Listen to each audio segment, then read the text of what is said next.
శ్రీ గణేశాయ నమః, శ్రీ సరస్వత్యై నమః, శ్రీ గురుభ్యో నమః. ఓం శ్రీ కృష్ణాయ పరమాత్మనే నమః. అందరికీ నమస్కారం అండి. భగవద్గీతలో 6వ అధ్యాయం ఆత్మ సంయమ యోగం చెప్పుకుంటున్నాము. కిందటి భాగంలో 27, 28వ శ్లోకాలు వివరించుకున్నాం. ఈ భాగంలో 29 నుండి 32వ శ్లోకం వరకు 4 శ్లోకాలు వివరించుకుందాము. ప్రశాంతమైన మనస్సు కలిగి ఉండి, అలాగే రజస్తమో గుణాలకు కార్యాలైన ఆవేశ ఉద్వేగాలు తొలగించుకొని, పాపపుణ్య రూపమైన దోషాలు లేకుండా అన్నింటినీ భగవత్ సంబంధంగా చూసేటువంటి యోగి సర్వోత్తమైన ఆనందమును పొందుతాడు అని 27వ శ్లోకంలో చెప్పారు. ఇటువంటి యోగి కల్మషాలన్నీ పోగొట్టుకొని ఏ కష్టమూ లేకుండా తన ఆత్మను పరమాత్మతో ఏకం చేసి అంతం లేనటువంటి ఆనందాన్ని పొందుతాడని 28వ శ్లోకంలో చెప్పారు. ఈ స్థితికి చేరిన యోగి ఇంకా ఆ బ్రహ్మానంద స్థితిలో ఎల్లప్పుడూ నిలిచిపోవాలంటే ఇంకొక మెట్టు ఎక్కాలని చెప్తున్నారు. అది 29వ శ్లోకంలో చెప్తున్నారు. ఒకసారి 29వ శ్లోకం చదువుకుందాము. సర్వభూతస్థమాత్మానం సర్వభూతాని చాత్మని ఈక్షతే యోగయుక్తాత్మా సర్వత్ర సమదర్శనః. ఈ శ్లోకం యొక్క పద విభజన చూద్దాము. సర్వభూతస్థం ఆత్మానం సర్వభూతాని చ ఆత్మని ఈక్షతే యోగయుక్త ఆత్మా సర్వత్ర సమదర్శనః. ఈ శ్లోకంలో సర్వభూతస్థం ఆత్మానం అంటే తనను సమస్త జీవుల యందు ఉన్నవాడిగా తలవడము, సర్వభూతాని చ ఆత్మని మరియు సమస్త జీవులను తన యందు ఉన్నవానిగాను తలవడము, ఈక్షతే యోగయుక్త ఆత్మ ఏకాగ్రతతో కూడిన మనస్సు గల యోగి దర్శిస్తాడు. సర్వత్ర సమదర్శనః హెచ్చు తగ్గులు గల సమస్త జీవులలోనూ హెచ్చు తగ్గులు లేకుండా ఉన్న పరమాత్మను దర్శిస్తాడు. ఈ శ్లోకం యొక్క తాత్పర్యం అర్థం చేసుకుందాం. తన ఆత్మను పరమాత్మతో ఏకం చేసి అంతం లేనటువంటి ఆనందాన్ని పొందిన జ్ఞానయోగి తనను సమస్త జీవుల యందు ఉన్నవానిగాను మరియు సమస్త జీవులు తన యందు ఉన్నవానిగాను దర్శిస్తాడు. ఈ లోకంలో హెచ్చు తగ్గులు గల సమస్త జీవులలోనూ హెచ్చు తగ్గులు లేకుండా సర్వత్రా వ్యాపించి ఉన్న పరమాత్మను దర్శిస్తాడు. పరమాత్మను అనుభవానికి తెచ్చుకొని తన ఆత్మను పరమాత్మతో ఏకం చేసిన జ్ఞానయోగి పరమానందాన్ని పొందుతాడని ముందు శ్లోకాల్లో చెప్పారు. అయితే ఆ ఆనంద అనుభూతికి పరవశుడు అయిపోకుండా తన మనస్సును మరింత ఏకాగ్రము చేసిన జ్ఞాని తన చుట్టూ ఉన్న నానా రకాలైన జీవులలోనూ కనిపించే హెచ్చు తగ్గులన్నీ భ్రాంతి మాత్రమే అని, అన్ని జీవుల యందు హెచ్చు తగ్గులు లేని పరబ్రహ్మము ఒకే విధంగా వ్యాపించి ఉందని తెలుసుకోగలుగుతాడు. అంటే తన యందు ఉన్న ఆత్మే అందరిలోనూ సమంగా వ్యాపించి ఉందన్న జ్ఞానము కలిగి ఉంటాడు. తేడాలు ఉపాధులకు మాత్రమే గాని అన్నింటి యందు ఉన్న ఆత్మస్వరూపమైన సచ్చిదానందంలో ఎటువంటి తేడా లేదు అన్న స్థితిలో ఉంటాడు. ధ్యానయోగం వల్ల సమత్వ దృష్టి కలిగిన యోగి అంతటా బ్రహ్మనే దర్శిస్తాడని మనం ముందు శ్లోకాలలో కూడా చెప్పుకున్నాము. ఈ శ్లోకంలో కొత్తగా ఏం చెప్పారు అని మనం అనుకోవచ్చు. ఒక ధ్యానయోగి సమాధి స్థితిలో ఆత్మను అనుభవంలోకి తెచ్చుకొని పరమానందాన్ని అనుభవిస్తాడు. అదే నిజమైన ఆనందం అని తెలుసుకుంటాడు. అయితే ఆ యోగి ధ్యాన సమాధిలో నుండి బయటకు వచ్చాక అతడి స్థితి ఈ శ్లోకంలో చెప్తున్నారు. ఏ సత్యాన్నైతే ఆ యోగి అనుభవపూర్వకంగా తెలుసుకుంటాడో ఆ సత్యం తప్ప ఈ లోకంలో ఇంకేమీ లేదని తెలుసుకుని ప్రపంచంలో వ్యవహరించేటప్పుడు ఆ సత్యాన్ని మరవకుండా ఆ స్థితిలో నిలిచిపోతాడు అని చెప్తున్నారు. ఎప్పుడైతే సమాధిలో నుండి బయటికి వస్తాడో లోకంలో ఉన్న హెచ్చుతగ్గులు గల విభిన్నమైన పదార్థాలు తన చుట్టూ కనిపిస్తాయి. దానివల్ల రాగద్వేషాలు కలిగే అవకాశం ఉంటుంది. వీటిని నిగ్రహించుకోవాల్సిన అవసరం కూడా ఏర్పడుతుంది. ప్రపంచంతో సంపర్కం ఏర్పడినప్పుడు ఆ అప్పుడు కూడా ఆ బ్రహ్మానంద స్థితిలో ఉండి ప్రాపంచిక వికారాలకు లొంగిపోకుండా ఉండడమే చివరి మెట్టు. సన్యాస ఆశ్రమంలో ఉన్నవారికి ఈ స్థితితో పని లేదు. కానీ గృహస్థాశ్రమంలో ఉండి కర్మయోగము తద్వారా ధ్యానయోగం ద్వారా ఈ స్థితిని అందుకుంటే అతడికి కర్మలు కూడా చేయాల్సి వస్తుంది. అటువంటప్పుడు తాను సాధించిన బ్రహ్మానంద స్థితి నుంచి కింద పడకుండా ఎల్లప్పుడూ అన్నింటిలో ఆత్మని చూసే సాధన అవసరము. దీని గురించి చెప్పడానికే ఈక్షతే యోగయుక్త ఆత్మ అని చెప్తున్నారు. అంటే ఆత్మ పైన నిలిచి ఉన్న అతడి మనస్సును సమాధి బయట కూడా ఆత్మను అనుభవించగలిగే స్థితి గురించి ఇక్కడ చెప్తున్నారు. ఈ స్థితిని కూడా అందుకున్న యోగి సమాధిలో లేనప్పుడు కూడా ఆ ఆత్మతత్వంలో నిలబడిపోతాడు. ఇక అతడు సర్వత్రా బ్రహ్మముని అనుభవించగలుగుతాడు. అప్పుడు అతడు తనలో ఉన్న ఆత్మను అన్నింటిలోనూ అందరిలోనూ చూస్తాడు. అప్పుడు తాను అందరిలో ఉన్నట్టు అందరూ తనలోనే ఉన్నట్టు భావిస్తాడు. తన చుట్టూ బ్రహ్మానందాన్నే పంచుతాడు. ఈ శ్లోకంలో చెప్పిన యోగి గురించి మరికొన్ని విషయాలు వచ్చే 2 శ్లోకాలు అంటే 30, 31వ శ్లోకాలలో చెప్తున్నారు. 30వ శ్లోకం చూద్దాం ముందు. यो मां पश्यति सर्वत्र सर्वं च मयि पश्यति तस्याहं न प्रणश्यामि स च मे न प्रणश्यति. ఈ శ్లోకం యొక్క పద విభజన తెలుసుకుందాం. యహ మాం పశ్యతి సర్వత్ర సర్వం చ మయి పశ్యతి తస్య అహం న ప్రణశ్యామి సహ చ మే న ప్రణశ్యతి. ఇక్కడ ఏం చెప్తున్నారంటే యహ మాం పశ్యతి సర్వత్ర, ఎవడైతే జడచేతన పదార్థాలన్నింటిలోనూ పరమాత్మ అనైన నన్ను దర్శిస్తాడో, ఇక్కడ సర్వత్ర అనే పదము చాలా ఇంపార్టెంట్. అంటే ఇక్కడ సర్వత్ర అంటే ఒక్క జీవులే కాదు, సమస్త జడచేతన పదార్థాలన్నిటినీ ఇంక్లూడ్ చేసి సర్వత్ర అనే వర్డ్ చెప్తున్నారు. మనం తర్వాత మళ్ళీ దాని గురించి మాట్లాడుకుందాం. సర్వంచ మయి పశ్యతి, మరియు పరమాత్మలో సమస్త జడచేతన ప్రపంచాన్ని దర్శిస్తాడో తస్య అహం న ప్రణశ్యామి, అటువంటి వాడికి పరమాత్మనైన నేను దూరం అవ్వను. సహ చ మే న ప్రణశ్యతి, మరియు అతడు పరమాత్మనైన నాకు దూరం అవ్వడు. ఈ శ్లోకం యొక్క తాత్పర్యం తెలుసుకుందాం. ఎవడైతే జడచేతన పదార్థాలన్నింటిలోనూ పరమాత్మనైన నన్ను దర్శిస్తాడో మరియు నాలో సమస్త జడచేతన ప్రపంచాన్ని దర్శిస్తాడో అటువంటి వాడికి పరమాత్మనైన నేను దూరం అవ్వను, మరియు అతడు పరమాత్మనైన నాకు ఎప్పటికీ దూరం అవ్వడు అని చెప్తున్నారు. ముందు శ్లోకంలో పరమాత్మతో ఏకీభావన పొందిన యోగి సమస్త జీవులలో పరమాత్మను దర్శిస్తాడు మరియు పరమాత్మలో సమస్త జీవులను దర్శిస్తాడని చెప్పారు. పై శ్లోకానికి ఈ శ్లోకానికి కొంచెం తేడా చూద్దాం. ప్రపంచంలో జీవులే కాక జడ పదార్థాలు కూడా ఉంటాయి, అంటే జీవం లేని పదార్థాలు. సమస్త చరాచర పదార్థాలలో పరమాత్మ చైతన్యం సమంగా వ్యాపించి ఉంది. అనుభవపూర్వకంగా ఆత్మను తెలుసుకున్న యోగి జడచేతన విభాగం లేకుండా, అంటే ఆ తేడాలేవి లేకుండా ప్రపంచంలోని సమస్త పదార్థాలలోనూ పరమాత్మని దర్శించగలగాలి అని చెప్తున్నారు. అట్లాగే ప్రపంచంలోని జడచేతన పదార్థాలన్నీ పరమాత్మలోనే దర్శించగలగాలి. ఈ 2 స్థితులని సాధించిన యోగి ఎప్పటికీ పరమాత్మకి దూరం అవ్వడని చెప్తున్నారు. అట్లాగే పరమాత్మ కూడా అతడికి ఎప్పటికీ దూరం అవ్వడు. ప్రపంచంలోని సమస్త పదార్థాలను, అంటే జడమైనవి చేతన కలిగినవి అన్నీ కలిపి చెప్పడం కోసమే శ్రీకృష్ణ భగవానుడు ముందు శ్లోకంలో వాడిన సర్వభూతకి బదులు ఈ శ్లోకంలో సర్వం అనే పదం వాడారు.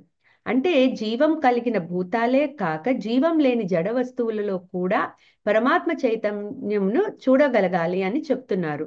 ప్రపంచంలో కనిపించే జడచేతన విభాగము అజ్ఞానం వల్ల కనిపిస్తుంది, కానీ ఒక జ్ఞానికి ఈ భేదము పట్టదని చెప్తున్నారు. ధ్యాన యోగ సిద్ధి పొందిన యోగి పరమాణువు నుంచి పరమాత్మ దాకా హెచ్చు తగ్గులు లేకుండా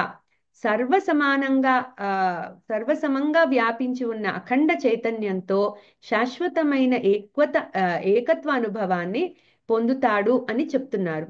అంటే ఈ ఆత్మ అనుభవంలోకి వచ్చిన తర్వాత తనకి ఆ సాక్షాత్కారము లేకపోతే తన సెల్ఫ్ తనకి రియలైజ్ అయిన తర్వాత ప్రపంచాన్నంతటినీ కూడా ఆ ఆత్మస్వరూపంగానే చూస్తాడు. ఇంకా అదే బ్రహ్మ స్వరూపం లేకపోతే ఆత్మస్వరూపము. ఆత్మ అంటే ఏంటి? ఆ కాన్షియస్నెస్ లేకపోతే ఆ చైతన్యం ఏదైతే ఈ మొత్తం ప్రపంచాన్ని నడిపిస్తోందో అదే ఆత్మ. మనలో ఉంటే ఆత్మ, అదే ప్రపంచం అంతా అయితే పరమాత్మ. ఏదైనా ఒకటే. అయితే ఈ ఆత్మ పరమాత్మ అని ఒకటే అని తెలుసుకోవడమే ఆ బ్రహ్మ జ్ఞానము.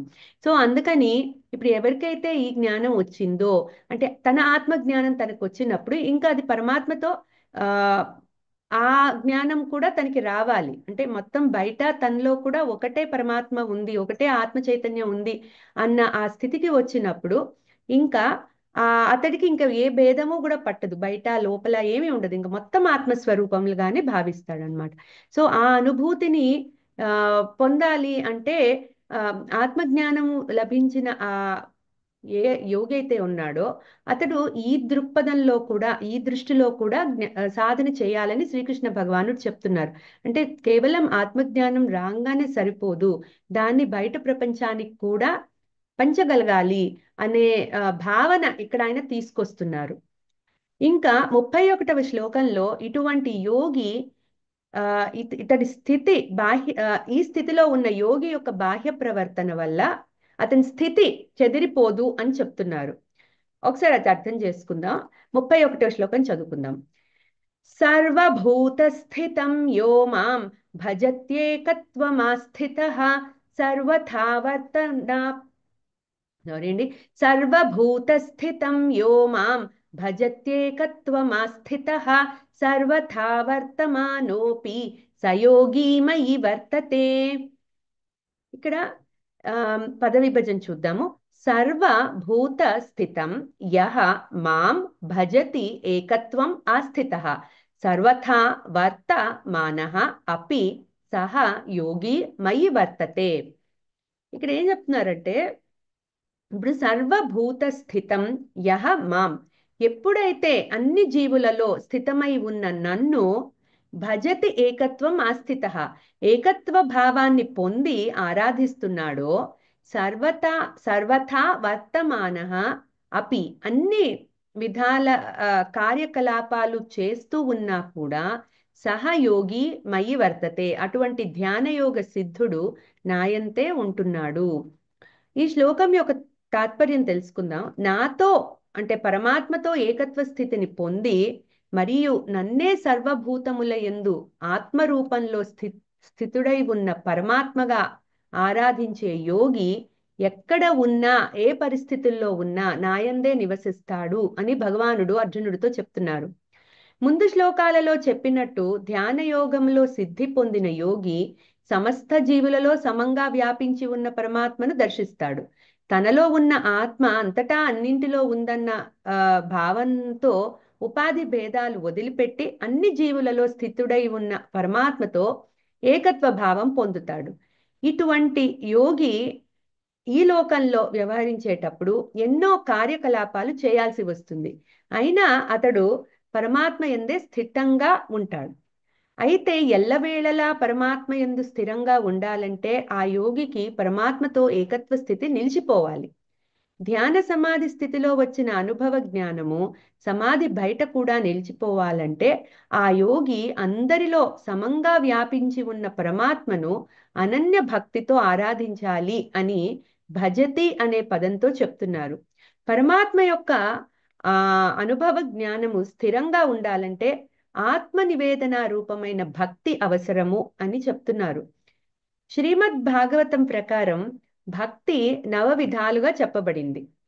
శ్రవణ భక్తి, కీర్తన భక్తి, స్మరణ భక్తి, పాదసేవన భక్తి, అర్చన భక్తి, వందన భక్తి, దాస్య భక్తి, సఖ్య భక్తి, అట్లాగే ఆత్మ నివేదన భక్తి అన్నవి 9 విధ భక్తులు.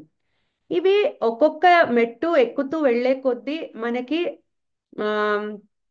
ఒక్కొక్క లెవెల్కి వెళ్తూ ఉంటారు భక్తిలో కూడా. సో వీటిల్లో చివరిదైన ఆత్మ నివేదన రూపమైన భక్తి గురించి ఇక్కడ ప్రస్తావిస్తున్నారు. అంటే ఆ యోగి తనను తానే ఆ పరమాత్మకు సమర్పించుకోవడం. ఆల్రెడీ మనం చెప్పాం ఈ ఈ యోగి ఏకత్వ భావం అంటే తన ఆత్మను పరమాత్మతో ఏకీ ఆ, ఏకత్వ భావంలో ఉంటాడు. తన ఆత్మ పరమాత్మ ఒకటే అన్న ఏకత్వ భావంలో ఉంటాడు. అయితే ఎల్లప్పుడూ ఆ పరమాత్మ చింతనతో అతడి మనసు పరమాత్మలో లీనమయ్యి తన ఆత్మ పరమాత్మ వేరు కాదు అన్న జ్ఞానము నిలిచిపోవాలి. అది అతనికి అనుభవంగా తెలిసింది. కాకపోతే అది ఆ జ్ఞానము ఎప్పటికీ నిలిచిపోవాలి అంటే తనను తాను పరమాత్మకు సమర్పించుకోవాలి. ఆ సమర్పణ భావము ఆ ఎప్పుడైతే సరెండరింగ్ నేచర్ రావాలి. నివేదనము అంటే విశేష జ్ఞానము అని అర్థము. అంటే ఇక్కడ తన ఆత్మను పరమాత్మకి నివేదించుకుంటున్నాడు అంటే తన ఆత్మ పరమాత్మ వేరు కాదు అనే ఆ విశేష జ్ఞానము తన ఆత్మ గురించి తను తెలుసుకున్నాడు. అయితే తన ఆత్మ పరమాత్మ అంటే తనలో ఉన్న చైతన్యమే మొత్తంలో ఉంది, మొత్తం ప్రపంచంలో ఉంది అన్న అంటే ముందు శ్లోకంలో అదే కదా చెప్తున్నాడు, జడ చేతన పదార్థాలు అన్నిట్లోనూ ఆ చైతన్యం ఉందని తెలుసుకుంటాడని. సో ఇప్పుడు అది నిలిచిపోవాలి, ఆ జ్ఞానం నిలిచిపోవాలి అంటే తనను తాను కంప్లీట్ గా పరమాత్మకు సమర్పించుకోవాలి. సో ఆ నివేదన అంటే విశేష జ్ఞానము అని అర్థము. సో ఆత్మ నివేదన రూపమైన భక్తిలో యోగి తన ఆత్మను పూర్తిగా పరమాత్మలో లీనం చేసినప్పుడు ఇంకా తానే బ్రహ్మమైపోతాడు అని చెప్తున్నారు. అహం బ్రహ్మాస్మి అనే స్థితిలో ఉంటాడు ఇంకా. ఈ స్థితిలో తన అనుభవ జ్ఞానము పూర్తిగా నిలిచిపోతుంది.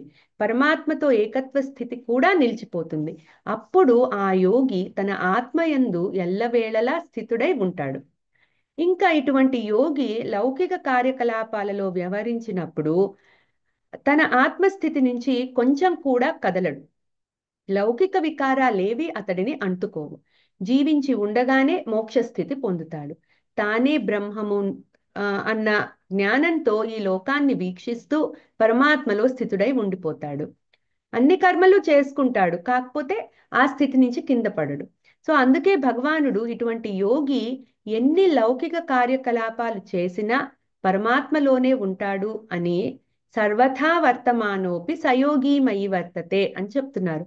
అంటే ఎన్ని ఎట్లా ప్రవర్తించినా కూడా నాలోనే ఉంటాడు అని చెప్తున్నారు.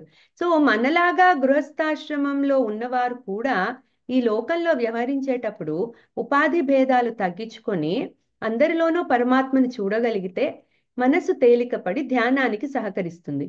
సాధన పెరిగే కొద్దీ ప్రాపంచిక వ్యవహారాలలో జరిగే అన్ని సంఘటనలకు ఉదాసీనంగా ఉండడం అలవాటవుతుంది. క్రమంగా ప్రపంచ స్పృహ విడిచిపెట్టి పరమాత్మ యొక్క ధ్యానంలో స్థితంగా ఉండగలుగుతాము. ఈ స్థితి అందుకోవాలంటే కర్మయోగమే సహకరిస్తుంది. ఇంకోసారి మళ్ళీ కర్మయోగానికే వచ్చాం మనం. ఈ స్థితి ఊరికే రాదు ఎవరికి కూడా. ఈశ్వరార్పణ బుద్ధితో ప్రసాద బుద్ధితో నిష్కామంగా కర్మలు చేస్తే చిత్తం శుద్ధమై ధ్యానంలో పైన స్థాయిలు అందుకోవడానికి సహకరిస్తుంది. కానీ పరమాత్మే పరమ లక్ష్యం అన్న పట్టుదలతో నిష్కామంగా ధర్మానుసారం కర్మలు చేస్తూ సాధన చేయాలని సూచిస్తున్నారు ఇక్కడ. అనుభవ జ్ఞానము పొందిన యోగి తన స్థితి నుండి అంత తొందరగా అయితే కింద పడడు. కానీ అతడు ధర్మానుసారం కర్మలు చేసినా పుణ్యపాపాలు అంటుకోవు. అతడి మోక్ష సిద్ధి చెడిపోడు. కానీ సిద్ధి పొందని సాధకులు వారికి ఈ స్థితి వచ్చిందా లేదా అని వారికి వారే అంచనా వేసుకోవాలి.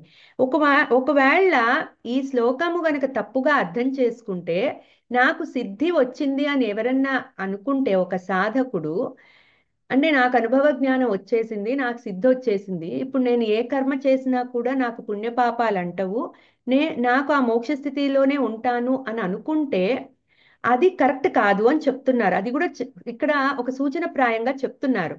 ఎందుకు అంటే ఈ ఇది ఎవరికి వాళ్ళే విశ్లేషించుకోవాల్సిన విషయం.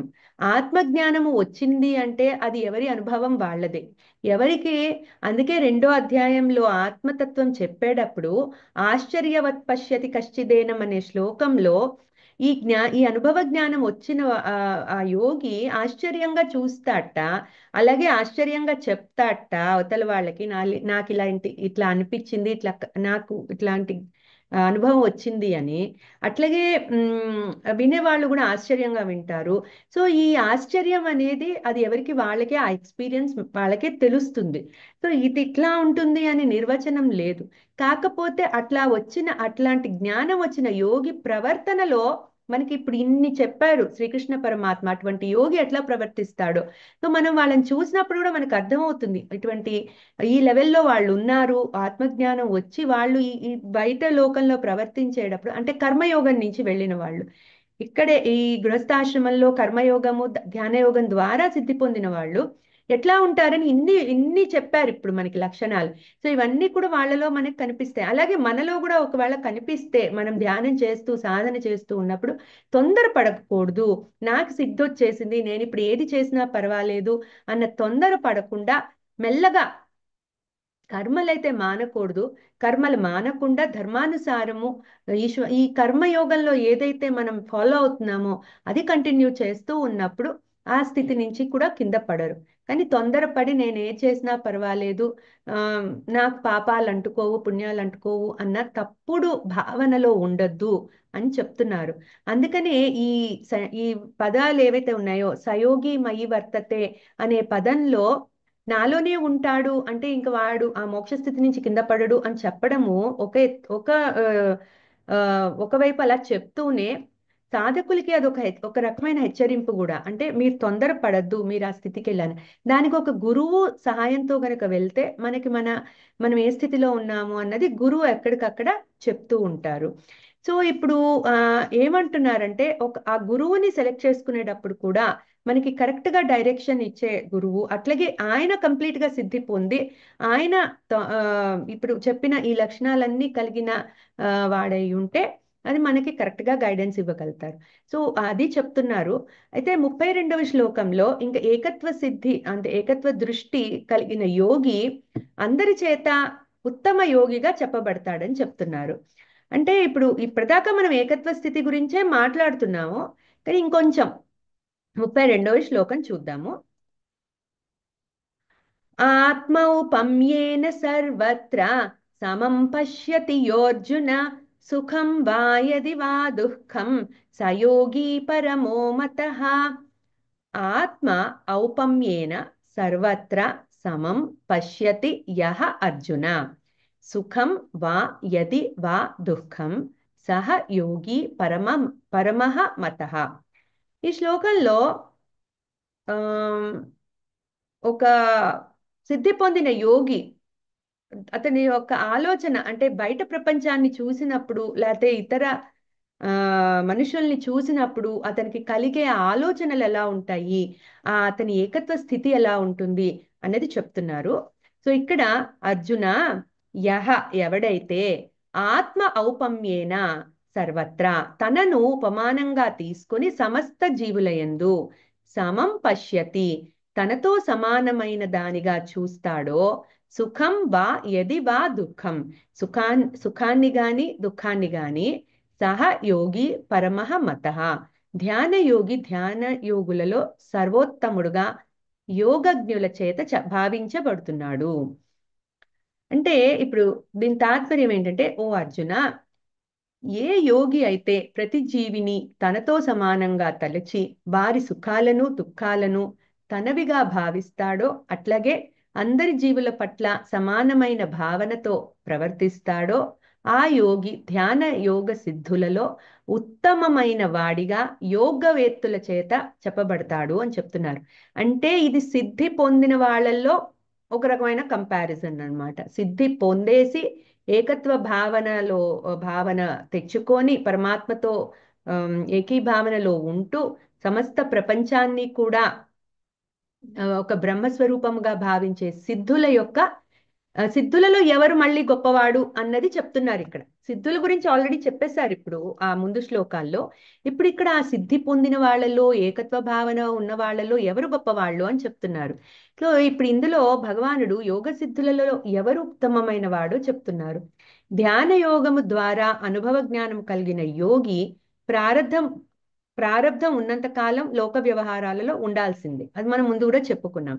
సో ఇప్పుడు కర్మయోగం ద్వారా ఈ సిద్ధి పొందిన ఈ యోగులు కర్మలు చేస్తూనే ఉంటారు ఈ లోకంలో. ఆ, ఈ వ్యవహరిస్తూనే ఉంటారు. అయితే 29వ శ్లోకం నుంచి చెప్తున్న ఏకత్వ భావము, సమత్వ బుద్ధి దృష్టి ఇక్కడ అన్వయించుకోవాలి. అవి ఉంటాయి, అవి ఆల్రెడీ వచ్చేసాయి ఆ యోగికి. సో ధ్యాన యోగ సిద్ధి పొందిన యోగుల ప్రవర్తన లోక వ్యవహారాలలో విభిన్నంగా ఉంటుందని చెప్తున్నారు. అంటే సిద్ధి పొందిన వాళ్ళల్లో కూడా లోక వ్యవహారాల విషయంలో డిఫరెన్స్ ఉంటుంది.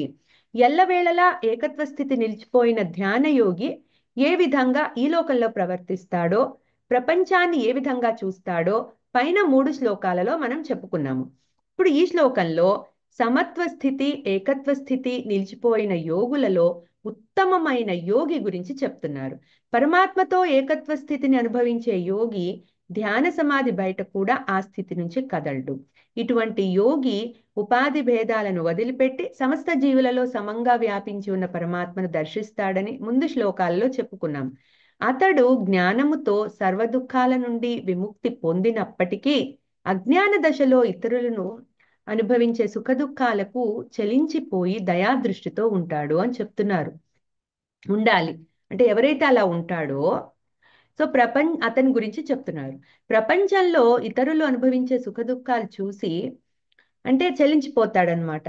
అయ్యో పాపం, వీళ్ళు ఇంత కష్టాన్ని ఎందుకు అనుభవిస్తున్నారు, వాళ్ళు ప్రపంచంతో తాదాత్మ్యం చెందడం వల్ల వాళ్ళకి వాళ్ళ నిజ స్వరూపం అంటే ఆత్మస్వరూపం మీద క్లారిటీ లేక వాళ్ళు ఈ ప్రపంచం, ఈ బాడీయే నేను, ఈ మైండే నేను, ఈ సెన్సెసే నేను అన్న ఆ తాదాత్మ్య దృష్టిలో ఉంటారు. కాబట్టి వాళ్ళు ఈ ప్రపంచానికి అంటుకుపోయి ఉన్నారు. సో వాళ్ళకి జ్ఞానం ఇంకా రాలేదు. కానీ వాళ్ళు ఏంటి, సుఖం వచ్చినా దుఃఖం వచ్చినా కూడా చెల్లించిపోయే తత్వంతో వాళ్ళు వ్యవహరిస్తున్నారు. అయితే అటువంటి వాళ్ళని చూసినప్పుడు ఆయన ఎట్లా ఫీల్ అవుతారంటేట, ఒకప్పుడు నేను కూడా ఇట్లాగే ఉండేవాడిని కదా, అంటే తన జ్ఞానం రాకముందు, ఆత్మజ్ఞానము పరమాత్మ దృష్టి అది లేనప్పుడు నేను కూడా ఇట్లాగే ఉండేవాడిని కదా అని చలించిపోతాట. సో అంటే తనతో కంపేర్ చేసుకుంటారు. తనే గనక తను ఒకప్పుడు ఎలా ఉండేవాడు, ఆ ఇప్పుడు కదా నాకు ఈ జ్ఞానం వచ్చి నేను ఇట్లా ఉన్నాను, అందుకని నాకు సుఖాలు దుఃఖాలు ఏవి పట్టవు. కానీ అవతల వాడికి ఇంకా ఆ జ్ఞానం రాలేదు కాబట్టి వాళ్ళు ఆ ఆ ప్రపంచ తాదాత్మ్యంలో ఉన్నారు. సో వారి సుఖాలు దుఃఖాలు తనవిగా భావించి, అందుకని అతను ఏం చేస్తాడు, ఇప్పుడు అతనికి వచ్చిన జ్ఞానంతో అవతల వాళ్ళని అంటే ఆ జ్ఞానంలో ఉన్న వాళ్ళని కానీ లేకపోతే ఇంకొంచెం వాళ్ళని లేపడానికి కానీ వాళ్ళని సహాయపడతాడు. వాళ్ళకి ఎట్లా సహాయపడతాడు, వాళ్ళ సుఖాలు వాళ్ళ దుఃఖాలు తనవిగా భావించి వారిని చేరదీసి వారితో ఒకరిగా ఉండి వారిని జ్ఞాన మార్గం వైపు నడిపిస్తాడు. సో అయితే ఆ యోగి తన యథార్థ స్థితి నుండి ఇట్లా ప్రవర్తించేటప్పుడు అజ్ఞానం ఉన్న వాళ్ళతో కానీ లేకపోతే జ్ఞానులు కాని వాళ్ళతో ప్రవర్తించి వాళ్ళని మంచి దారిలో నడిపించాలి అనుకున్నప్పుడు ఆయన స్థితి నుంచి ఏమాత్రం కదలడు, అలాగే ఉంటాడు. కాకపోతే అవతల వాళ్ళకి ఎలా అర్థమవుతుందో అలా చెప్పి వాళ్ళని కూడా ఆ పాత్రలో నడిపిస్తాడు. నడిపించి వాళ్ళకు కూడా అర్థమయ్యేలాగా ఆ ఈ ప్రపంచంలో ఉన్న వస్తువులతోనే ఉన్న వాళ్ళతోనే ఎగ్జాంపుల్స్ ఇస్తూ వాళ్ళని అట్లా వాళ్ళ మైండ్ని హయ్యర్ లెవెల్కి వెళ్ళేటట్టుగా చేస్తాడు. సో ఇటువంటి యోగి ధ్యాన యోగ సిద్ధులలో ఆ ఉత్తమమైన వాడు అని చెప్తున్నారు. మనకి ఇటువంటి యోగి బెస్ట్ ఎగ్జాంపుల్ ఏంటంటే రామకృష్ణ పరమహంస. ఆయన ఎంత మందిలో ఈ జ్ఞానాన్ని నింపి అట్లా వాళ్ళని కూడా మంచి డైరెక్షన్ లో నడిపించారో మనకి చాలా ఎగ్జాంపుల్స్ ఉన్నాయి. ఆ సో అవన్నీ కూడా మనం తెలుసుకుంటే ఒక యోగి, నిజంగా సిద్ధుడైన యోగి ఈ ప్రపంచంలో ఎట్లా వ్యవహరిస్తాడు, అలాగే జ్ఞానము లేని వాళ్ళని ఎట్లా జ్ఞాన మార్గంలో నడిపిస్తాడు అన్న ఎగ్జాంపుల్ కి రామకృష్ణ పరమహంస బెస్ట్. మనకి ఆయన లైఫ్ చరిత్ర కనుక చదివితే మనకి చాలా విశేషాలు తెలుస్తాయి ఈ విషయంలో. సో అట్లాగే అతడు పొందిన జ్ఞానము ఆ లోకహితం కోసం వాడతాడు. ఇంకా తనకంటూ ఏం ఉండదు, ఏది చేసినా లోక కళ్యాణం కోసమే చేస్తాడనమాట. సో ఆ దయాగుణము, దానశీలత, సర్వసమత్వ బుద్ధి, పరోపకారశీలత ఇటువంటి గుణాలతో అతను ఈ లోకంలో ఉంటాడు. అట్లా ఈ శ్లోకం ద్వారా భగవానుడు మన వంటి సాధకులకు కూడా ఈ సద్గుణాలు అలవాటు చేసుకోమని చెప్తున్నారు. ఈశ్వరార్పణ బుద్ధితో ప్రసాద బుద్ధితో నిష్కామ కర్మ చేస్తూ చిత్తము శుద్ధి చేసుకుని ధ్యాన యోగములో ప్రవేశించమని ఉపదేశిస్తున్నారు. సో అంటే దీనికి బేస్ అంతా కర్మయోగమే. కర్మయోగం చేస్తూ మనం ఈ జ్ఞాని యొక్క లక్షణాలని కూడా మనం చూస్తూ వింటూ ఉంటే మనం మన మన బుద్ధిలో ఇవి ఎప్పుడైతే నిలిచి ఉన్నాయో అది మన మనసుకి కరెక్ట్ డైరెక్షన్ ఇస్తుంది. సో తర్వాత 2 శ్లోకాలలో ఇంత విన్న అర్జునుడికి ఇప్పుడు అర్థం, ఇప్పుడు ఇంత ఇదంతా మనసు మీదే ఆడుతున్నాడు కదా మరి శ్రీకృష్ణ పరమాత్మ ఇప్పటిదాకా కూడా మనస్సుతోనే చెప్తున్నారు. ఆ మనస్సుని కంప్లీట్ గా ఆ వశంలో ఉన్న యోగి మాత్రమే ఇప్పటి వరకు మనం చెప్పుకున్న ఈ 29వ శ్లోకం నుంచి ఇప్పటిదాకా కూడా మనం చెప్పుకున్నవన్నీ కూడా ఆ ఆ మనస్సు కంప్లీట్ గా ఆ యోగి వశంలోనే ఉండాలి. సో ఇప్పుడు అర్జునుడికి డౌట్ వచ్చింది, మరి మనస్సు చాలా చంచలమైనది కదా, సో ఆ మనస్సుని ఇంత యోగంలోకి ఎట్లా మనము లాక్కుని వెళ్ళాలి ఆ అన్న సంకోచాన్ని ప్రకటిస్తున్నాడు. అంటే ఇంత చంచలమైన మనస్సుని మనం కట్టిపడేసి దాన్ని ధ్యానంలో నిలకడగా ఉంచి పరమాత్మ ఆత్మజ్ఞానము, ఆ తర్వాత పరమాత్మ దృష్టి, ఏకత్వ దృష్టి, సమత్వ దృష్టి ఇన్ని తెచ్చుకోవాలంటే ఆ మనస్సుని మనం ఎంత కట్టిపడేస్తే మనం ఈ డైరెక్షన్ లో వెళ్తాము. సో అర్జునుడికి డౌట్ వచ్చింది, ఇంత చంచలమైన ఈ మనసుతో మనం ఇంత ఎలా సాధిస్తాం అసలు అని చెప్పి భగవానుడి ముందు 2 క్వశ్చన్స్ పెట్టాడు. అది మనం వచ్చే భాగంలో చూసుకుందాము. చాలండి, ఒకసారి 3 శ్లోకాలు చదువుకుని ఇవాటికి ముగించుకుందాము. సర్వభూతస్థమాత్మానం సర్వభూతాని చాత్మని ఈక్షతే యోగయుక్తాత్మా సర్వత్ర సమదర్శనః యో మాం పశ్యతి సర్వత్ర సర్వం చ మయి పశ్యతి తస్యాహం న ప్రణశ్యామి స చ మే న ప్రణశ్యతి సర్వభూతస్థితం యో మాం భజత్యేకత్వమాస్థితః సర్వథా వర్తమానోపి స యోగి మయి వర్తతే ఆత్మౌపమ్యేన సర్వత్ర సమం పశ్యతి యోర్జున సుఖం వా యది వా దుఃఖం స యోగి పరమో మతః. చాలండి, మళ్ళీ వచ్చే భాగంలో కలుసుకుందాం ఇంకో 2 శ్లోకాలతో. ధన్యవాదాలు. ఏతత్ ఫలం శ్రీ సద్గురు దివ్య చరణారవింద అర్పణమస్తు. సర్వం శ్రీకృష్ణార్పణమస్తు.